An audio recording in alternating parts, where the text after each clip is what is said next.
दुख की परिभाषा क्या है?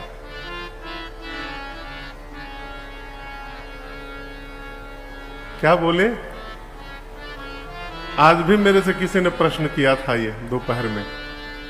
तुमने जो मति गति राघव जी ने दी है, गुरुओं का आशीर्वाद है, मैंने उत्तर दिया कि सरकार, फिर बोले एक शब्द में दो।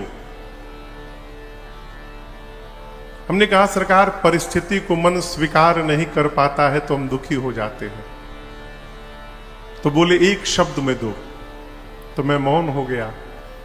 तो बोले बाबू, दुख का परिभाषा, दुख को परिभाषित किया जाए एक शब्द में है तो वो शब्द है अस्वीकार।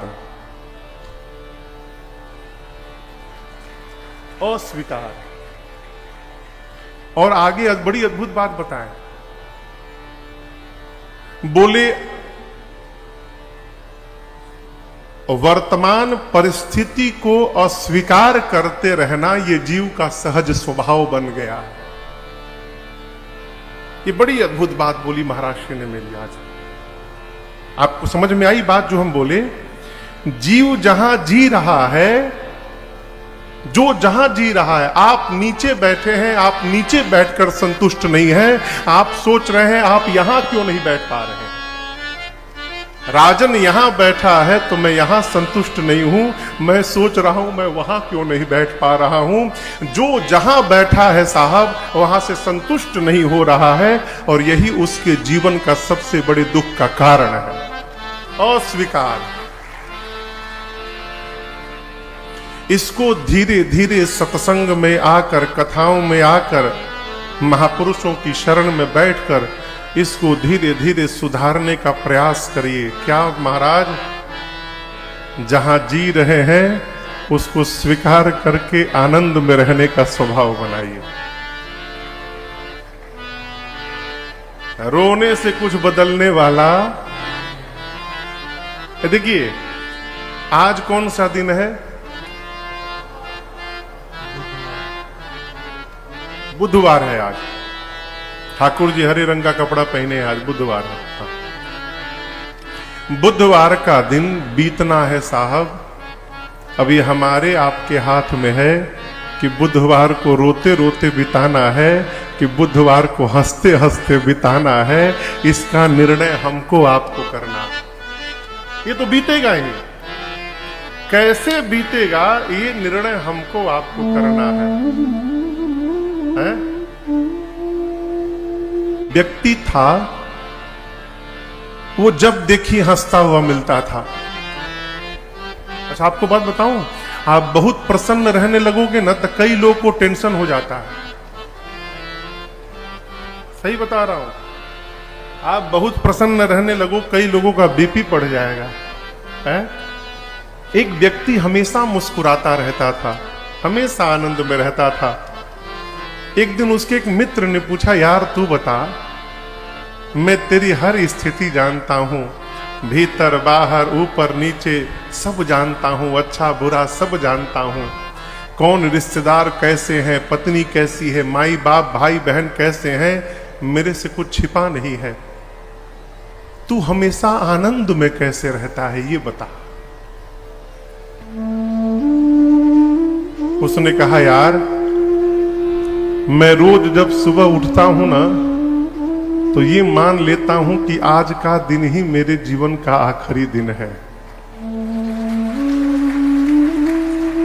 बस एक यही दिन बचा है आज, और इस आखिरी दिन को रोकर बिताने का क्या मतलब, इसको आनंद पूर्वक हंस हंस कर बिताया जाए।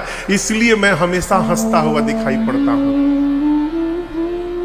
ये प्रसंग कहता है, माई बाप यदि दिन में, क्षमा करिएगा किसी को बात बुरी लग जाए, दिन में यदि किसी से झगड़ा भी हो जाए, किसी के साथ यदि ऊंची आवाज में बात भी हो जाए, तो मेरी प्रार्थना आपसे, रात को सोते समय उस झंझट को सुलह करके सोने का प्रयास करिए।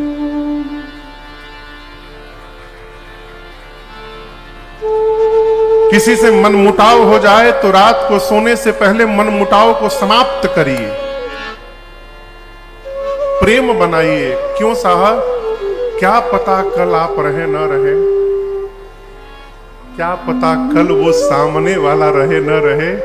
यदि दोनों में से एक भी चला गया ना साहब, तो आप दोनों का संबंध बैर पर समाप्त होगा, जिसका परिणाम कभी मंगल नहीं हो सकता।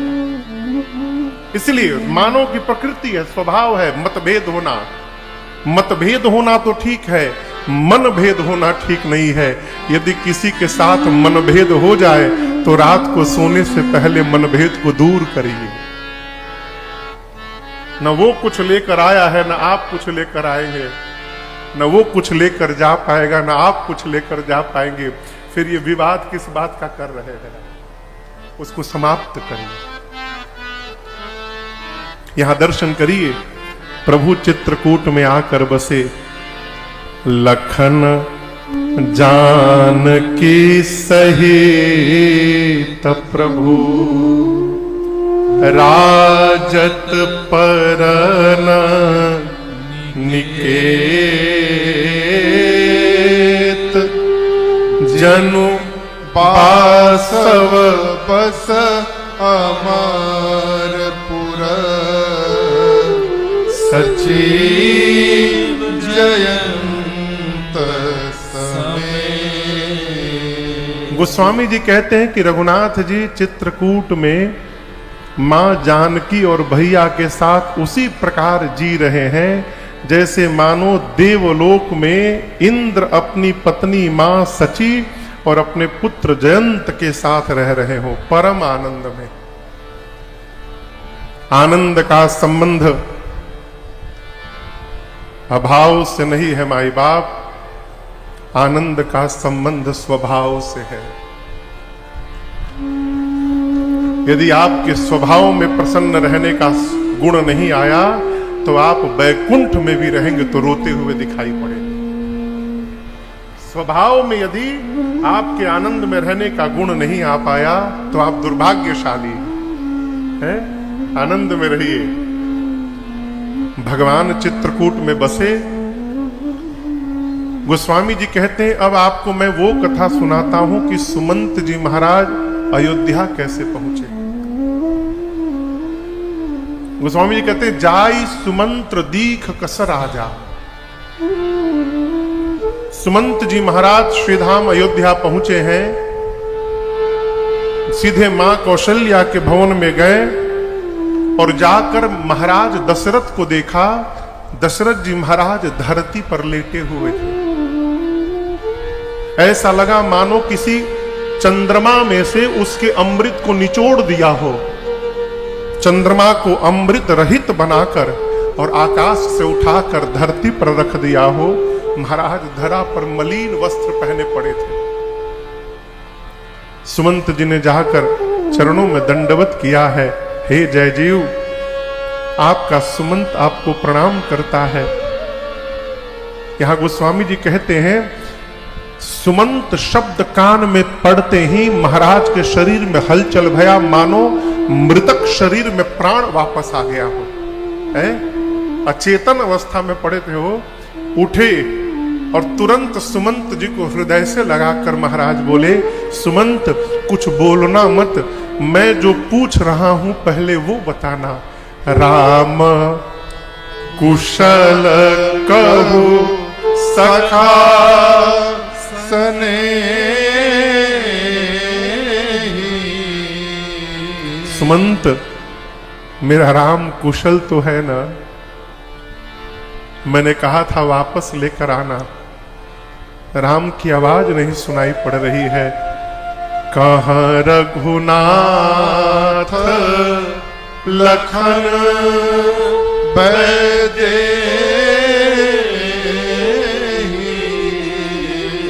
राम लक्ष्मण जानकी कहाँ है? सुमंत तुम बोल क्यों नहीं रहे हो? मौन क्यों हो? सुमंत मौन तोड़ो, नहीं तो तुम्हारे मौन के साथ कहीं मेरा प्राण न निकल के चला जाए। सुमंत जी लगे रोने वहां पर। कहे महाराज आप तो ज्ञानी हैं, आप धर्म को जानते हैं। इस पूरे संसार में राम को आपके अलावा कौन जानता है? मैं तो आया नाथ लेकिन राम लौट कर नहीं आए। कैसे कैसे पहले दिन तमसा के तट पर वास हुआ, दूसरे दिन श्रृंगवेरपुर में वास हुआ। कैसे रघुनाथ जी केवट भैया के साथ गंगा के पार गए। सुमंत जी ने पूरा वृत्तांत सुनाया। महाराज सुनते गए और सुनते सुनते गोस्वामी जी कहते हैं कि महाराज के प्राण दशरथ जी के कंठ में आके फंस गए। जब प्राण ऊर्ध्व गति की ओर पहुंचा, कंठ में पहुंचा, देखिए जिस प्रकार का जीवन होता है मृत्यु के समय उसी स्थान से प्राण निकलता है। जो जितना महात्मा तपस्वी सिद्ध महापुरुष होते हैं उनका प्राण शरीर के ऊर्ध्व भाग से निकलता है, और जो जितना विषयी दुराचारी व्यक्ति रहता है उसके शरीर का प्राण अधोभाग से निकलता है। हमारे क्षेत्र में एक ब्रह्मर्षि थे देवरहा बाबा, उनका प्राण ब्रह्मरंध्र फट के निकला। ये यहां से फटा और फिर यहां से प्राण निकला। दशरथ जी महाराज के शरीर का प्राण ऊर्ध्व गति की ओर गया, यहां से ऊपर उठा, कंठ में आके फंस गया। नीचे की इंद्रियां शिथिल हो गई। जब इंद्रियां शिथिल हुई तो मां कौशल्या ने अपने आप को संभाला, महाराज के चरणों को पकड़ा, कहा प्रभु राम का वियोग एक अथाह समुद्र के समान आज उपस्थित है। उस वियोग रूपी समुद्र में अयोध्या जहाज बन करके खड़ा है, और इस अयोध्या रूपी जहाज पर प्रभु पूरा परिवार समाज चढ़ करके बैठा हुआ है। और नाथ आप ही उस जहाज के नाविक हैं। प्रभु यदि नाव को चलाने वाला नाविक नहीं बचेगा तो जहाज को डूबने से कौन बचाएगा। मेरी मानिए आप धीरज रखेंगे ना प्रभु तो 14 वर्ष बाद राम स्वयं आकर आपको प्रणाम करेगा। यहां पर पहली बार दशरथ जी महाराज ने मां कौशल्या को एक बात बताई। आज तक महाराज ने किसी से बताया नहीं था। कहा कौशल्या आज मुझे धीरज नहीं, आज मुझे उस अंधे माता पिता के श्राप की सुधि आ रही है। तापस अंध श्राप सुधि आई। मां ने कहा कौन से माता पिता। दशरथ जी बोले कौशल्या श्रवण कुमार के माता पिता। मेरे बाण से श्रवण कुमार का प्राण निकला तो उस अंधे माता पिता ने श्राप दिया, दशरथ जिस प्रकार पुत्र के वियोग में हम मर रहे हैं एक दिन इसी प्रकार अपने पुत्र के वियोग में तुम भी मरोगे। राम तुमको देखे बिना मैंने बहुत जी लिया। हे लक्ष्मण आपको देखे बिना मैंने बहुत जी लिया। हे वैदेही आपको देखे बिना मैंने बहुत जी लिया। आप जानते हैं भगवान के वन जाने के बाद अयोध्या की वो 6वीं रात्रि थी। कौन सी रात्रि थी? 6वीं रात्रि थी। महाराज अपने आप को कोसने लगे, अभागे दशरथ राम चला गया और 6 दिनों तक तू जीवित रहा। राम चले गए तेरा प्राण नहीं निकला। मानो यहां दशरथ जी महाराज प्रायश्चित करने लगे। 6 रात्रि बीती थी, अस्तु एक एक रात्रि के लिए महाराज ने एक एक बार राम बोला प्राण निकालने से पहले। स्वामी जी कहते हैं दशरथ जी महाराज ने जीने का और मरने का फल दोनों प्राप्त किया अपने जीवन में। जीने को तो हम और आप सब जी रहे हैं साहब, जीने को एक पशु भी जी रहा है? पशु भी अपने पेट के लिए सवेरे उठने के बाद दिन भर भागता है। पेट के लिए पशु भी भाग रहा है। पशु भी सांसारिक सुख लेता है। एक दृष्टिकोण में पशु हमसे श्रेष्ठ है साहब। पशु सांसारिक सुख लेता है तो उसके सुख लेने का समय निश्चित है, मास निश्चित है, लेकिन मनुष्य पशु से भी गया गुजरा है। दिन भर विषय सुख में लीन है। पेट के लिए हम भी भाग रहे हैं, हम भी सो रहे हैं, हम भी जग रहे हैं, हम भी वही कर रहे हैं जो पशु कर रहा है। तो कभी एकांत में सोचिएगा हमारे में और उस पशु में क्या अंतर है? कोई अंतर है क्या? अंतर है, उसके पास पूंछ है और सिंग निकला है, हमारे पास पूंछ और सिंग नहीं है। इसके अलावा दूसरा कोई अंतर नहीं है। गोस्वामी जी कहते हैं चक्रवर्ती जी महाराज ने जीने और मरने का दोनों का फल जीवन में प्राप्त किया। कैसे प्राप्त किया? जीवित रहें तो रघुनाथ जी को देख देख कर जीवित रहें, और संसार से गए तो रघुनाथ जी को याद करते करते चले गए। यही मनुष्य के जीवन के जीने का और मरने का फल है। प्राण निकले तो भगवान याद आ जाए। होता है क्या? भगवान याद आते हैं? बहुत कठिन है साहब। कई लोग तो ये भी मान के बैठे हैं प्राण निकलने ही वाला नहीं है। हाँ, क्षमा करिएगा, कई लोग ऊपर से अमृत पी के आए हुए हैं। वो सोचते हैं कि हमारा प्राण निकलेगा ही नहीं। हम किसी को, सबको कहते तुमको देख लूंगा, देख लूंगा। अरे कितनों को देखोगे? टिकट कट जाए उससे पहले अपने आप को देख लो एक बार कि क्यों हो और क्यों आए हो यहां पर है?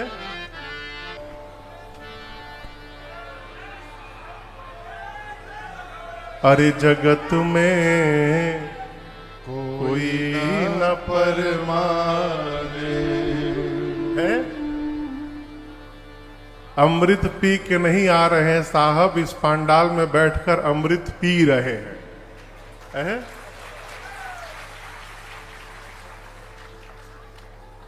जीवन में स्वभाव बनिए, भगवान की याद बनी रहे। याद करना सबसे बड़ी भक्ति है और यही सबसे बड़ा भजन है। याद कहां भगवान याद आ रहे हैं? जब तक कष्ट न मिले जीव भगवान को याद करने वाला नहीं है साहब। अच्छा, आप याद को उल्टा करिए। हाँ, जब आप याद करोगे तो भगवान आप पर दया करेंगे। हम लोग एक भजन गाते हैं, उसका एक लाइन सुनाता हूं आपको। जो इनको याद करते हैं उसे ये याद करते हैं, और भरोसा कर लिया जिसने उसे आबाद करते हैं। याद करना सरल व्यवहार नहीं है माई बाप। महाभारत में भगवान श्री कृष्ण ने मां कुंती से कहा, बुआ, भगवान कृष्ण भतीजा थे मां कुंती के, कहा बुआ तू ये मत मान कि तेरे सामने तेरा भतीजा खड़ा है। आज तू ये मान ले कि भक्त के आगे उसका भगवान खड़ा है। मैं भगवान बन के तुझसे कह रहा हूं बुआ, जो मांगना है मांग ले आज। कुंती जी ने हाथों को जोड़ लिया, कहा प्रभु जो मैं मांगूंगी आप देंगे? कन्हैया बोले, मोरे नहीं अदेय कछु तोहि। ऐसा कुछ भी नहीं है कि जो आप मांगो और मैं ना दे सकूं। मांगिए, क्या चाहिए? कुंती जी ने हाथ कर जोड़कर कहा, हे प्रभु देना है तो एक आशीर्वाद दीजिए कि आपके इस भक्त कुंती के जीवन से कभी दुख समाप्त तो न हो। मेरे जीवन में सदैव दुख बना रहे। भगवान कृष्ण ने कहा, क्या बोल रही हो बुआ, यही चाहिए? मां कुंती ने कहा, प्रभु बस यही चाहिए, यही नहीं चाहिए, बस यही चाहिए। भगवान ने कहा, दिया, लेकिन ये बताओ तुमने ये मांगा क्यों? कुंती जी ने कहा, प्रभु जीवन में सुख आता है तो आप भूल जाते हैं आपका विस्मरण हो जाता है। और जब जीवन में दुख आता है नाथ, तो चारों तरफ आपको छोड़कर दूसरा कोई दिखाई ही नहीं पड़ता है। हम चाहते हैं दुख बना रहे जिससे आपकी याद बनी रहे। देखिए, थोड़ी कड़वी बात निवेदन करूं, थोड़ी कड़वी बात, भगवान से प्रार्थना करिए प्रभु जीवन में कोई न कोई अभाव बना रहे। जीवन में हमारे कोई न कोई अभाव बना रहे प्रभु। जिसके जीवन में कोई अभाव नहीं होता उसको रावण बनने में समय नहीं लगता है। सभी मनोकामनाएं पूरी हो जाएं तो रावण बनने में विलंब नहीं लगता साहब। अभाव में स्वभाव सदा रहता है। अभाव बना रहेगा तो भगवान की याद भी आती रहेगी और हमारा स्वभाव भी सदा रहेगा। यहां दशरथ जी महाराज ने प्राण त्यागा तो 6 बार रघुनाथ जी को स्मरण किया। राम राम कही राम कही, राम राम कही राम, तन परि हरि रघुबर बिरह राव गयो सुरधाम। महाराज ने पार्थिव शरीर में नाव भरकर, पार्थिव शरीर को नाव में तेल भरकर सुरक्षित कराया। दूतों को भेजकर भरत जी को बुलवाया है अयोध्या में। भरत जी आए, मां को कैकेयी ने भव्य स्वागत किया। मां कैकेयी को द्वार पर देखकर भरत जी कांप गए। क्यों कांप गए? भरत जी जब भी कभी बाहर से आते थे तो द्वार पर पिताजी दिखाई पड़ते थे, द्वार पर मां कौशल्या दिखती थी, द्वार पर सुमित्रा मैया दिखती थी, द्वार पर मां कैकेयी दिखती थी। आज भरत जी आए तो केवल कैकेयी मैया दिखाई पड़ी। भरत जी सूख गए देखकर। भीतर गए, मां कैकेयी ने लाड़ लड़ाया, पूछा पुत्र मामा के घर सब कैसे हैं? भरत जी ने कहा मां मामा के घर तो सब ठीक है। मां ऐसा क्यों पूछ रहे हो? भरत जी बोले मां, जो अयोध्या की प्रजा इस भरत को प्राण के समान प्रेम कर रही थी, आज मैं आया तो कोई मेरा मुख देखना। कैकेयी जी ने कहा पुत्र कुशल तो मैंने सब कर लिया था। बेचारी मंत्रा ने बड़ी सहायता की, लेकिन क्या कहे पुत्र, ब्रह्मा जी ने एक बात बिगाड़ दी। भरत, अब आपके पिताजी नहीं रहे। ए भरत भैया सुने, पिताजी नहीं रहे। गोस्वामी जी कहते हैं हाँ तात कह के भरत जी खड़े खड़े गिर पड़े। जल से मछली को निकाल कर बाहर छोड़ दीजिए साहब, जैसे मछली तड़पने लगती है, भरत जी छटपटाने लगे हैं। मां कैकेयी ने संभाल, क्या कारण भैया कि पिताजी छोड़ के चले गए? मां मुझे वो कारण बताओ। अब समझिएगा, मां कैकेयी जान रही है कि जीवन में आज आखिरी बार मेरा पुत्र मुझे मां बोल रहा है। अब आज के बाद जीवन भर भरत जी कैकेयी जी को मां नहीं बोलेंगे, है? मां नहीं उसको मां कहने से मना कर दे। लेकिन मां ने अपने आप को और कठोर किया। क्यों? मन में सोचती है कैकेयी, जब तक तुम समाप्त नहीं हो जाओगी तब तक तुम्हारा राम मर्यादा पुरुषोत्तम राम कैसे बनेगा? राम को ऊंचाई तक पहुंचाना है तो तुमको अपने आप को नीचाई तक पहुंचाना पड़ेगा। बिना तुम्हारे समाप्त हुए राम कभी महान नहीं हो सकता।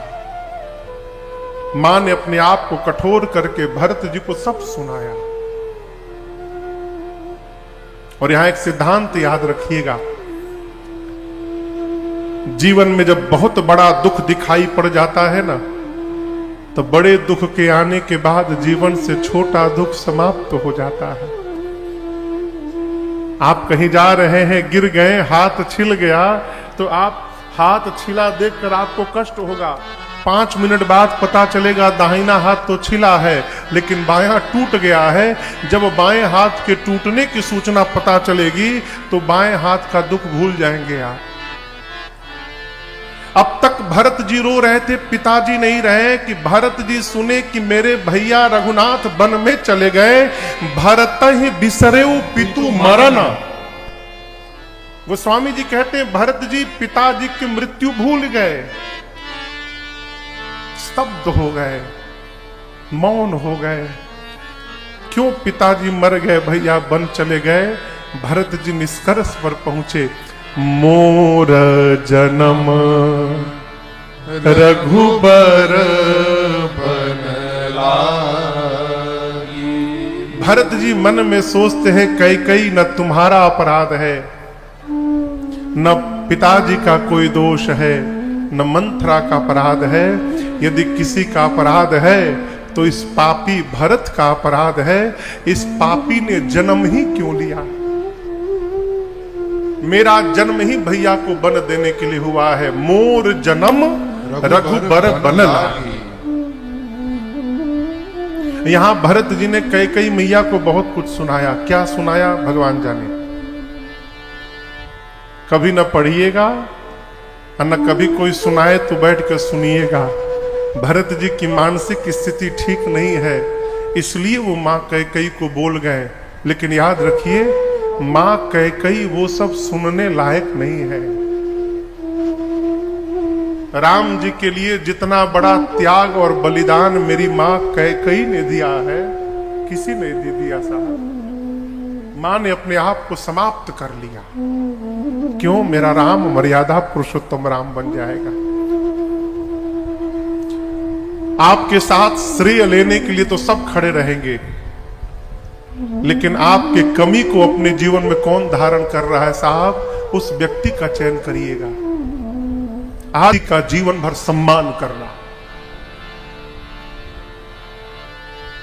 जो आपकी कमी को आपके सामने बोलने का साहस कर रहा है, वो आपका हितैषी है। सामने तो सब प्रशंसा करते हैं साहब, लेकिन पीठ पीछे बुराई करते हैं। जो आपकी कमी को आपके मुख के सामने बोल रहा है, वो आपका सद्गुरु है, वो आपका हितैषी है। उससे नफरत मत करिए, उसका आदर करिए। वो इसलिए सुना रहा है कि आप इस कमी को दूर करिए जीवन से। मां कैकेयी को भरत जी ने बहुत कुछ सुनाया। मंथरा आई, शत्रुघ्न जी ने मारा कुबर पर 1 लात। भरत जी दौड़ कर गए मां कौशल्या के पास। मां के गोद में जाकर बैठ के भरत जी कहते हैं, मां तू तात कहां देहु दिखाई, कहसिय राम लखन दो भाई। मां पिताजी कहाँ है? मां मेरे भैया राम, मेरी भाभी जानकी कहाँ है? मां मेरा भाई लक्ष्मण कहाँ है? मां भरत जी यहां 28 पाप की गिनती किए हैं। कितने? 28। कहते हैं भरत जी, मां यदि भैया के वनवास में मेरी तनिक भी सहमति हो मां, तो जो पाप गुरु की हत्या से लगता है, वो पाप तेरा भरत लेने को तैयार है मां। यदि भैया के वनवास में मेरी तनिक भी सहमति हो, तो जो पाप माता पिता की हत्या से लगता है, मुझे लग जाए मां। जो पाप अंक में पल रहे संतान की हत्या से लगता है, वो पाप मुझे लग जाए मां। 28 महापाप गिनाए भरत जी।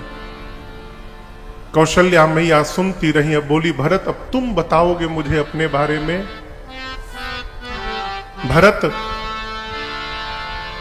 जिस सूर्य के आने के बाद अंधकार समाप्त होता है न पुत्र, ये संभव है कि किसी दिन अंधकार सूर्य को ही समाप्त कर डाले। जिस सूर्य से अंधकार जाता है, ये संभव है कि किसी दिन अंधकार सूर्य को निगल जाए। संभव है। पूरा का पूरा आकाश एक छोटे से बादल में समा जाए। संभव है। जल से निकलकर मछली जीवित रह जाए। संभव है। ज्ञान होने के बाद भी मोह समाप्त न हो। संभव है। लेकिन मैं कहती हूं, मेरा पुत्र भरत अपने भैया राम के विरुद्ध जाकर कोई व्यवहार करेगा, किसी युग में यह संभव नहीं है। भरत, ऐसा कदापि नहीं हो सकता। क्या अद्भुत विश्वास है। ये विश्वास जीवन का परिणाम है। विश्वास निर्माण होना ये एक दिन की यात्रा नहीं है माई बाप, ये जीवन भर की यात्रा है। विश्वास बनाने में जीवन समाप्त हो जाता है और तोड़ना तो पल भर का काम है। मां कहती है कौशल्या, तुम्हारा अपराध नहीं है पुत्र। प्रातः काल गुरुदेव भगवान आए, सरजू जी के किनारे चंदन की लकड़ी की चिता सजाई गई और गुरु आज्ञा प्राप्त करके भरत जी ने पिताजी को मुखाग्नि दिया है। दशगात्र भया त्रयोदश संस्कार, यहां त्रयोदश संस्कार होता है ना। देखिए श्राद्ध कर्म ये हमारी श्रद्धा का विषय है। जाने वाले व्यक्ति के साथ आपकी कैसी श्रद्धा थी, ये व्यवहार उस श्रद्धा को प्रदर्शित करता है। समाज में कई ऐसे भी उदाहरण देखने को मिल रहे हैं, माता पिता जीवन भर सनातनी रहे, मरने के बाद बच्चे उनको आर्य समाजी बना देते हैं। 3 दिन में सारा कर्म करो, टाइम नहीं है, ऑफिस से छुट्टी नहीं मिल रही है। जिस मां ने तुमको 9 महीने पेट में पाला, उस माता पिता के लिए यदि हमारे पास 15 दिन नहीं निकल पा रहा है तो हमसे बड़ा अभागा इस धरती पर दूसरा कोई नहीं है साहब। यहां भरत जी, गुरु जी एक प्रकार से व्यवहार, त्रयोदश संस्कार के भरत वशिष्ठ निकट भरत। आप अपने पिताजी को लेकर सोच मत करिए पुत्र, आपके पिता जैसा पिता न आज तक कभी संसार में हुआ है। आपके पिता जैसा पिता न संसार में अभी है, और दशरथ जैसा पिता कभी संसार में होने वाला भी नहीं है। भयऊ न अहई न अब होनिहारा, भूप भरत जस पिता तुम्हारा। भरत, आपके पिता की प्रशंसा इंद्र करते हैं, ब्रह्मा करते हैं, शंकर करते हैं।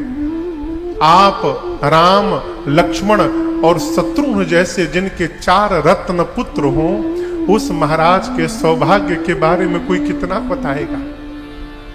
भरत जी, आपके पिताजी को वचन से प्रेम था पुत्र, प्राण से प्रेम नहीं था। यदि प्राण से प्रेम होता ना तो महाराज प्राण को बचा लेते और वचन का त्याग कर देते, लेकिन महाराज ने वचन को बचाया और प्राण का त्याग किया। पिताजी को वचन, राजा बन जाओ। गुरु जी कहे कि लोक सम्मति है पुत्र, पिता जिस बेटे को राज सत्ता देता है वही अधिकारी होता है। आप राजा बन जाओगे, वन में राम सीता भी सुनेंगे तो प्रसन्न हो जाएंगे। हम तो कहते हैं आज राजा बन जाइए और राम जी लौटेंगे उस समय राज सत्ता सौंप करके सेवा करिएगा।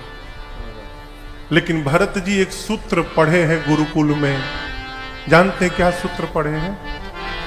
घर में यदि हमसे एक दिन भी कोई बड़ा उपस्थित है तो अपने बड़े के रहते कभी घर का मालिक नहीं बनना चाहिए। यह धर्म सिद्धांत कहता है। और एक बात कहें माई बाप, जो आनंद छोटा बन के जीने में है ना, वो आनंद बड़ा बन के जीने में नहीं है।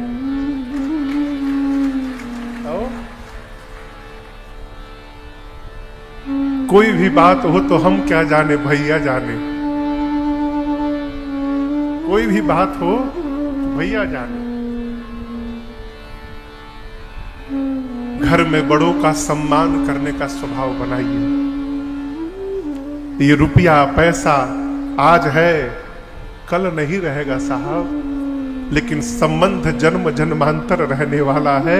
आप निर्णय करिए कि आपके जीवन में प्राथमिकता ऐश्वर्य का है कि आपके जीवन में संबंध का प्राथमिकता है। आपके लिए जो महत्वपूर्ण है उनको बचाइए। आज परिवार में संबंध समाप्त हो रहे हैं, लोग अकेले रहना चाहते हैं। अकेले रहोगे, बीमार पड़ जाओगे, रोटी कौन देगा? कौन देगा आप बताओ? घर में 20 लोग हैं, एक व्यक्ति 2 लोग बीमार भी पड़ गए, किसी को पता चलने वाला नहीं है। पति पत्नी 2 लोग रह रहे हैं, आपस में झगड़ा करके बोला चाली बंद, कौन मनाएगा? बड़े परिवार में रहोगे तो बड़े बुजुर्ग मनाएंगे, ऐसा नहीं करते हैं। इसलिए अलग होकर रहने का स्वभाव मत बनाइए माई बाप, एक साथ रहने का स्वभाव बनाइए। यही हमारे देश की संस्कृति है। मिल के रहिए। अलग हो जाना सरल है, एक होके रहना सरल नहीं है। इसके लिए भजन लगेगा, इसके लिए सत्संग लगेगा, इसके लिए तपस्या लगेगी और इसके लिए जीवन का त्याग लगेगा। मैं आपको बहुत पहले की बात बताऊं, जब मैं कथा क्षेत्र में प्रवेश किया और अपने पूज्य महाराजश्री के पास गया, अभी 1-2 महीने हुए थे मुझे। एक दिन रात कहा हूं, बेटा यदि जीवन भर इस बात को मानोगे तो जीवन में कभी तुमको दुख नहीं होगा। बताऊं उस बात को? महाराज श्री ने कहा, बेटा मैं देख रहा हूं तुम्हारे पर रघुनाथ जी की कृपा हो रही है, आगे चलकर बहुत कृपा होगी। लेकिन एक सूत्र याद रखना, हरि कृपा से, ठाकुर जी की कृपा से तुम्हारे पास जो भी ऐश्वर्य आएगा, जो भी धन आएगा, उस ऐश्वर्य में तुम्हारे पूरे परिवार का अधिकार है। किसका अधिकार है? पूरे परिवार का, भाई भतीजा दीदी भांजा, सबका अधिकार है। लेकिन और सबके ऐश्वर्य में तुम्हारा कोई अधिकार नहीं है। तुमको सबके लिए करना है, तुम्हारे लिए केवल तुमको करना है। इस बात को मान करके परिवार में व्यवहार करोगे, जीवन में कभी तुमको दुख नहीं होगा और कष्ट नहीं होगा। दुख होता ही तब है माई बाप जब हम आशा लगाकर बैठते हैं। हमने आपके लिए उनके लिए किया, वो हमारे लिए क्या कर रहे हैं देख रहा है। किए तो आनंद में आ गए, नहीं किए तो हम दुखी हो गए, हम भी नहीं करेंगे। आप सबके लिए करिए। यदि भगवान ने आपको उस योग्य बनाया है तो सबके लिए करिए। यदि कोई आपके लिए जी रहा है, आपका सौभाग्य है। नहीं जी रहा है, आपको कमी किस बात की है? आनंद में रहिए। ये महामंत्र मैं आपको सुना रहा हूं। भरत जी जानते हैं कि घर में ज्येष्ठ के रहते कभी घर का मुखिया नहीं बनना चाहिए। जीवन में कभी अपने से बड़े के आसन पर नहीं बैठना चाहिए। ये धर्म है, ये संस्कार है। आजकल तो लोग गुरु जी के आसन पर बैठ जा रहे हैं। साहब गुरु जी गए नहीं कि उसी पर अपने बैठ गए है। स्थान का ही महत्व है माई बाप। पिताजी घर में हैं, हम शांत बने हैं, ये जीवन नहीं है। पिताजी घर में नहीं है, उसके बाद भी हम शांत बने हुए हैं, ये जीवन है श्रेष्ठ। श्रेष्ठ की अनुपस्थिति को जो उपस्थिति मानकर संस्कार में बना रहता है, ये श्रेष्ठ जीवन का परिचय है। नहीं को हाँ मान ले, गुरु जी नहीं है, लेकिन हम मान रहे हैं कि गुरु जी हमारे बैठे हैं, और उसके बाद यदि हम संस्कार में जी रहे हैं, ये हमारा श्रेष्ठ जीवन का लक्षण है। सब कहते रह गए। मां कौशल्या ने कहा, सुमंत जी ने कहा, भरत जी राजा बन जाइए। भरत जी बोले, गुरु जी कोई स्त्री सिर से लेकर सर से ऊपर गहना कौन सा होता है? सिर में सबसे ऊपर गहना हाँ मांगटिका, मांगटिका रहता है यहां पे। हाँ, मांगटिका से लेके और सबसे नीचे गहना कौन सा रहता है? बिछिया। कोई स्त्री मांगटिका से लेके पांव की बिछिया तक जितने गहने हैं सारे गहने पहन ले, लेकिन शरीर पर कपड़ा ना पहने, कैसा लगेगा? गुरु जी बोले व्यर्थ लगेगा। बिना वस्त्र के शरीर का आभूषण व्यर्थ है। मन में वैराग्य नहीं है तो ब्रह्म की चर्चा व्यर्थ है। शरीर में रोग लगा है तो रोगी शरीर को नाना प्रकार का भोग व्यर्थ है। हृदय में प्रेम नहीं है तो किया गया जप तप व्रत सब व्यर्थ है। कितना भी सुंदर शरीर हो, उसमें प्राण नहीं है तो वो शरीर व्यर्थ है। गुरुदेव उसी प्रकार अयोध्या में सब कुछ है, मेरे भैया राम नहीं है तो भरत के लिए अयोध्या व्यर्थ है। गुरुदेव इस अयोध्या का कोई अर्थ नहीं मोरे लिए। बादी मोर बिनु, बादी मोर सब बिनु रघुराई।